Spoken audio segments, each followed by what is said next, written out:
কৰিছোঁ আমাৰ প্ৰত্যেকজন ভাৰতীয়ৰ মানুহৰ কাৰণে আজিৰ দিনটো মানে অত্যন্ত গুৰুত্বপূৰ্ণ অত্যন্ত পবিত্ৰ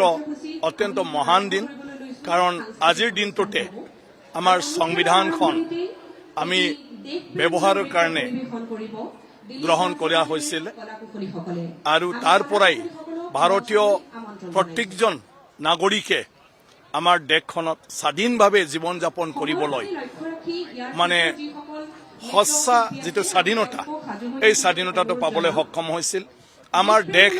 ব্ৰিটিছে অহাৰ আগত বিভিন্ন অঞ্চল বিভিন্ন ৰাজা মহাৰাজাৰ দ্বাৰা পৰিচালিত আছিল বিভিন্ন জাগাৰ নিয়ম নীতিবিলাক বেলেগ বেলেগ আছিল আৰু ৬০০ বছৰ ব্ৰিটিছে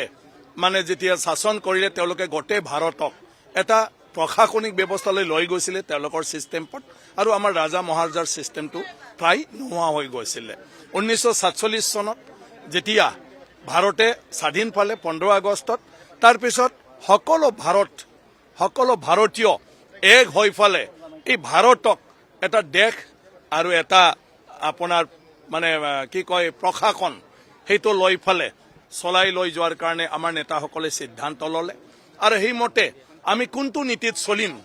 তাৰ কাৰণে মানে আপোনাৰ এটা সংবিধানৰ প্ৰয়োজন হল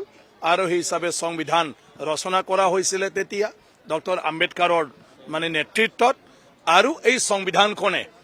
আমাৰ 1950 চনৰ আজিৰ তাৰিখত 26 জানুৱাৰীত গৃহীত হৈছিল আৰু ইয়াৰ পিছত এই সংবিধানটো লৈয়ে গোটেই ভাৰত যেটো বিভিন্ন ৰাজা মহাৰাজাৰ মানে আপোনাৰ কি কয় আন্দাৰত আছিল এই ভাৰতটো গণতান্ত্ৰিকভাৱে প্ৰত্যেকজন নাগৰিকে নিজে নিজে মানে নিৰ্বাচিত কৰি ফালে আমাৰ নেতা বা আমাৰ দেশৰ মুৰব্বী আমি